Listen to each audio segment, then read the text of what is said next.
Every second, a shipping container leaves a port. A raw steel ingot is cast. A cup of coffee is sold. Millions of individual transactions occur simultaneously across the globe, creating a chaotic, virtually unplotted web of exchange. To make sense of this chaos, policymakers and markets rely on a single macroeconomic metric, gross domestic product, or GDP. It serves as the primary scorecard to judge the health, scale, and power of an entire nation's economy. GDP operates on a strict macroeconomic axiom.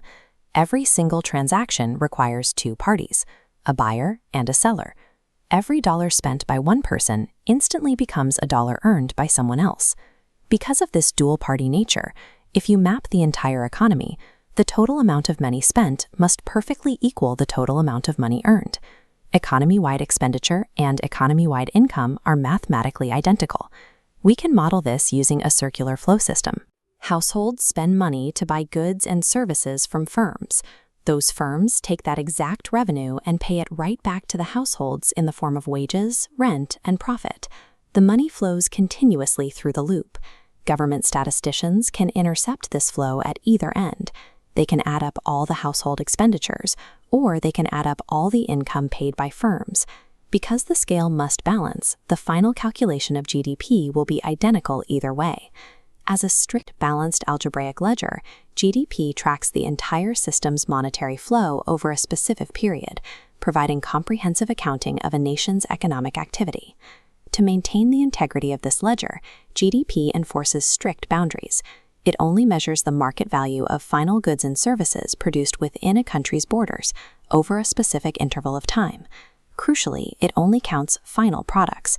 If a paper mill sells stock to a greeting card company, the paper is an intermediate good. Its value is already baked into the final price of the greeting card. Adding the paper's standalone value to the card's value would artificially inflate the ledger through double counting.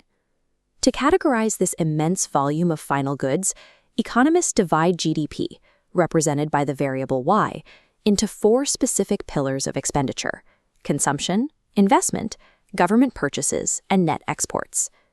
This diagram represents the $14.2 trillion US GDP in 2009. When we break the block apart, the vast majority, 71%, is consumption. This is all household spending on goods, like cars and food, and services, like haircuts and medical care. The next 11% represents investment. In macroeconomics, this term specifically means the purchase of physical capital, heavy machinery, new buildings, and accumulated warehouse inventory that will be used to produce future goods. Government purchases account for another 21%. This includes salaries for public workers and infrastructure spending, but explicitly excludes transfer payments. Those distributions do not represent a currently produced good or service. The final component is net exports. Because domestic consumers buy foreign goods, already tallied under consumption, we correct the ledger by subtracting the value of imported goods from domestic exports. In 2009, this created a negative 3% drag on the total. This equation cleanly categorizes every dollar spent in the present moment.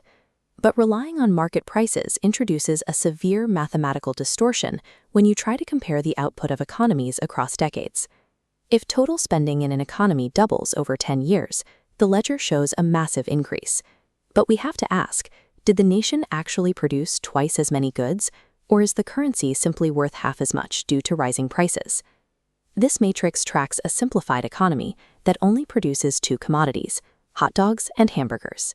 By looking at these columns, we can isolate the physical volume of production from the changing value of money. In the year 2010, the economy produces 100 hot dogs at $1 each and 50 hamburgers at $2 each. Multiply the quantities by their current prices, and we get a total nominal GDP of $200. Fast forward to 2012. Production has increased, but prices have also surged to $3 for a hot dog and $4 for a hamburger. Run the same calculation using these current prices, and the nominal GDP skyrockets to $1,200, a six-fold increase. That nominal number is highly misleading. To find the real GDP, statisticians must deploy a mathematical filter, stripping away the inflation by locking the prices to a specific base year. By dropping that base year filter over the 2012 row, We force the calculation to use the original $1 and $2 prices. Multiplying the new 2012 quantities by the old 2010 prices drops the total from $1,200 down to a real GDP of $500. This process generates a secondary metric. By dividing the nominal GDP by the real GDP and multiplying by 100, we calculate what is known as the GDP deflator. The GDP deflator reflects only the prices of goods and services, independent of the quantities produced. It allows economists to cleanly separate the exact rate of price inflation from actual physical production growth. This chart tracks the long-term upward trajectory of U.S. real GDP since 1965. By stripping out inflation, we expose a steady historical baseline, an average production growth rate of about 3% per year, punctuated by sharp downward interruptions.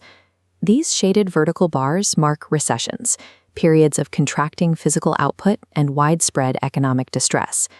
Real GDP cuts through the noise of currency fluctuations to track the actual physical volume of a nation's expansion and its ultimate ability to satisfy its material desires.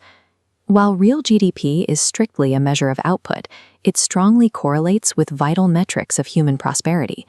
Nations with a high GDP can afford to construct the infrastructure necessary for better education and higher literacy rates. The data shows a similar pattern with health. Higher per capita GDP reliably tracks with longer life expectancies, lower infant mortality, and superior access to modern medical care. Yet, relying on it as a definitive proxy for well-being draws intense criticism. In 1968, Senator Robert Kennedy famously argued that gross domestic product measures everything, in short, except that which makes life worthwhile.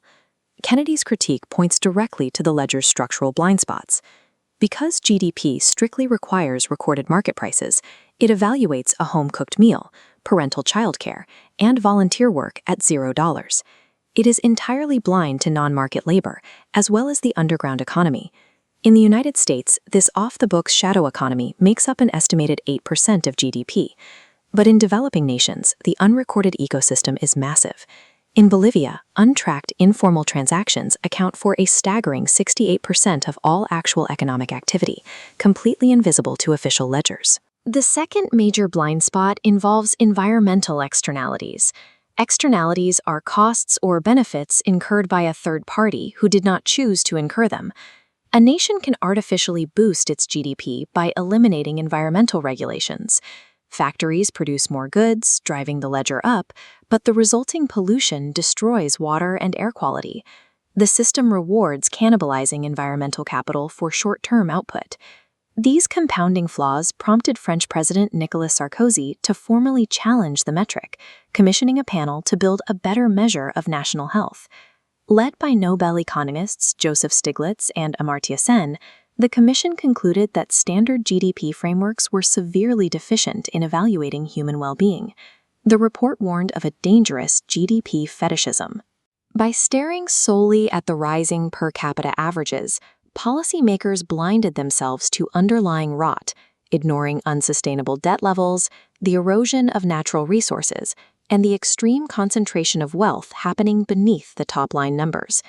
The macroeconomic identity remains a precise tool for tracking market transactions, yet it leaves the broader success of a society unrecorded.